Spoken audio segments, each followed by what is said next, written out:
আসসালামু আলাইকুম, কেমন আছো সবাই? আশা করি সবাই ভালো আছো, সুস্থ আছো। বাংলা সাইক্লোন ইউটিউব চ্যানেলের পক্ষ থেকে শুভেচ্ছা ও অভিনন্দন। আজ নবম শ্রেণীর নতুন কারিকুলামের আলোকে নতুন একটি ভিডিও নিয়ে হাজির হয়েছি। আজ আমরা শিখব 91 পৃষ্ঠার তোমার জন্মভূমি কবিতা, লিখেছেন ইসমাইল হোসেন সিরাজি।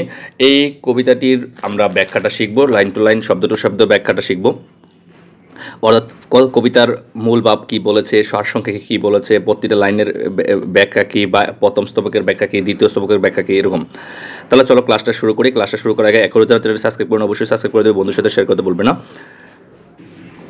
এই কবিতাটি মোট 14 লাইনের 2টি স্তবকে লেখা, অর্থাৎ জন্মভূমি অর্থাৎ ইসমাইল হোসেন সিরাজি। চলো আমরা কবিতার মূল ভাবটাকে একটু পড়ে আসি। কবিতার মূল ভাব, কবিতা আসলে কি বলছে। এখানে কবি বলতেছে, মানুষ জ্ঞান, সম্পদ, প্রভাব, প্রতিপত্তি, খ্যাতি ও বিলাসী জীবনের অধিকারী হতে পারে, কিন্তু দেশপ্রেম যদি না থাকে মানুষের মধ্যে, কখনোই প্রকৃত মানুষ নয়। এরা পশুর চেয়েও অদম, তারা সবার কাছে ঘৃণিত, বর্বর রূপে বিবেচিত। জন্মের কবিতায় কবি এই মহান সত্য এখানে ব্যক্ত করতেন। অর্থাৎ তোমার সব থাকতে পারে, তোমার ধন সম্পদ, খ্যাতি ও সব কিছু থাকতে পারে, কিন্তু তুমি দেশের প্রতি জন্য যদি, জন্মের প্রতি যদি কিছু না করো, তাহলে তুমি কি হচ্ছে? ঘৃণিত, বর্বর, তুমি হচ্ছে কি পশুর চেয়েও অদম। এটাই হচ্ছে সারসংক্ষেপ। তাহলে এবার আমরা লাইন টু লাইন একটু পড়ে আসি, চলো। হোক সে মহাজ্ঞানী, বলতে যে হোক সে বলতেছে মানুষকে, বলতে হোক সে মানুষটা মহাজ্ঞানী, অনেক জ্ঞানী, মহাধনবান, অনেক সম্পদের মালিক, অসীম ক্ষমতা, হোক তার অনেক সম্পদ, ক্ষমতা আছে, অনেক ক্ষমতা আছে, তার অতুল সম্মান আছে, হোক তার অনেক অতুল, অর্থাৎ প্রচুর সম্মান আছে। অর্থাৎ একটা মানুষের অনেক জ্ঞান আছে, একটা মানুষের অনেক সম্পদ আছে, একটা মানুষের অনেক ক্ষমতা আছে, একটা মানুষের অনেক সম্মান আছে। হোক বিভব, অর্থাৎ ক্ষমতা তার সমান, সমর্থ হচ্ছে সমান, সমর্থ কি সমান, সিন্ধুর জল, সমুদ্রের জলের মতো তার কি ক্ষমতা আছে, ও এত বড় পাওয়ার, সমুদ্রের জল যেমন অনেক বিশাল, অনেক এমন। হোক প্রতিভা বুদ্ধি তার অক্ষুণ্ণ উজ্জ্বল, তার বুদ্ধি প্রতিভা অক্ষুণ্ণ অটুট উজ্জ্বল আলোকিত, মানে অনেক বলা যায় না, তার প্রতিভা এত পরিমাণ প্রতিভা আছে যা বলে শেষ করা যাবে না। হোক তাহার বাস, অর্থাৎ বসবাস, রম্য অর্থাৎ মনোরম, হম্য মাঝে, অর্থাৎ এটা অর্থ হচ্ছে প্রাসাদ, এটা হচ্ছে অর্ম শব্দের অর্থ হচ্ছে প্রাসাদের মাঝে। বলতেছে হোক তার বসবাস, বসবাসটা হচ্ছে অনেক মনোরম এক প্রাসাদের মধ্যে, অনেক অট্টালিকা, বিশাল অট্টালিকা, মনোরম অট্টালিকার মাঝে থাকুক সে মণিময় মহামূল্য সাজে। বলতেছে সে মণিময় মানে হচ্ছে মণি খচিত, রত্ন খচিত, বা ডায়মন্ড, এরকম হীরা দ্বারা খচিত, এরকম টাইপের বলি না, মহামূল্যবান সাজে, অর্থাৎ অনেক সুন্দর সাজে, গলায় কাপড়ের বিভিন্ন ড্রেসের সাজে আছে। হোক তাহার রূপ চন্দ্রের উপম, অর্থাৎ চন্দ্রের মতো, হোক তার রূপটা হচ্ছে চন্দ্রের মতো সুন্দর, চন্দ্রের মতো সুন্দর। হোক বীরেন্দ্র, হোক সে বীর, সে রুস্তম, রুস্তম মানে কুস্তিগীর যারা আছে এদেরকে রুস্তম বলে, অনেক পেশি বহুল কুস্তিগীরদের। বলতেছে সে বীরত্বের দিক দিয়ে হোক সে কুস্তিগীরদের মতো রুস্তম।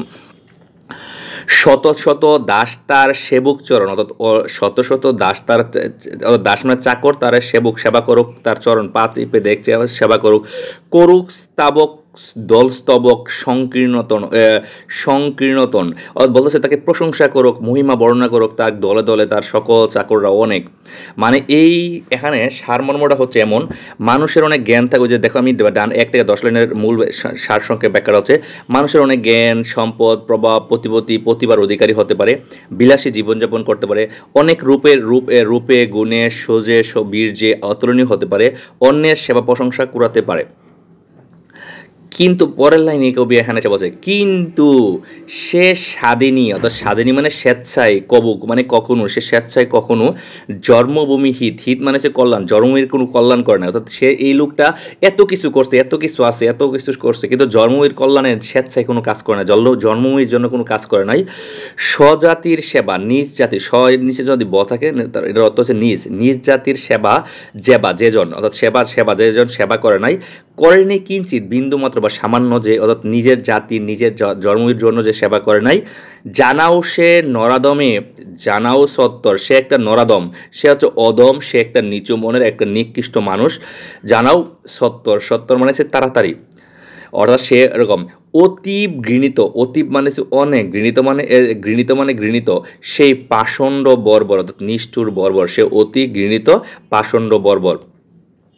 অর্থাৎ 11 থেকে 14 লাইনের ব্যাখ্যা হচ্ছে, কিন্তু জন্মভূমিকে ভালোবেসে যে ব্যক্তি জন্মভূমির সামান্য উপকারেও আসে না, সে পশুর চেয়ে অদম, তারা কখনোই প্রকৃত মর্যাদার অধিকারী হতে পারে না। তাদেরকে কবি ঘৃণিত ও বর্বর বলে আখ্যায়িত করেছেন। অর্থাৎ বুঝতে পারছো, তোমার অনেক সম্পদ, খ্যাতি-টেতি যাই থাকুক, কবির সারসংক্ষেপ হচ্ছে দেশকে ভালোবাসতে হবে, দেশের জন্য কিছু করতে হবে। যে দেশের মধ্যে জন্য বিন্দুমাত্র কিছু করে না, দেশকে ভালোবাসে না, দেশের জাতির নিজ জাতির জন্য কিছু করে না, এরা পশুর চেয়ে অধম, এরা নিকৃষ্ট, এরা বর্বর। কবির এই সারসংক্ষেপটা হচ্ছে এরকম। অর্থাৎ লাস্টের ৪ লাইন ১১ থেকে ১৪ লাইনের কথাটাই হচ্ছে মূল থিম। ক্লিয়ার? আশা করি কবিতাটা বুঝতে পেরেছো। এই কবিতাটা দিয়ে তোমাদেরকে বিপরীত শব্দ শিখিয়েছে। পরবর্তীতে আমরা এগুলো যে করব, তোমরা কমেন্ট করে জানাবা যে কোন কবিতাটা পরবর্তীতে চাও বা কোন গল্পটা গদ্যটা চাও। আর এই কবিতাটা ব্যাখ্যাটা বোঝার পরে তুমি রেটিং দিবা ১০ এ কত দিতে চাও। আর ক্লাসগুলো ভালো লাগলে অবশ্যই চ্যানেলটা সাবস্ক্রাইব করে রাখবে এবং কমেন্ট করে জানাবা। তাহলে তোমাদের যখন কমেন্ট করে জানাও তাহলে উৎসাহ পেয়ে পরবর্তীতে ভিডিও দিতে উৎসাহ পাই। ভালো থাকো, সুস্থ থাকো এবং চ্যানেলটা ভালো লাগলে অবশ্যই সাবস্ক্রাইব করে রাখবে। বন্ধুদের সাথে শেয়ার করতে বলবো না। আল্লাহ হাফিজ।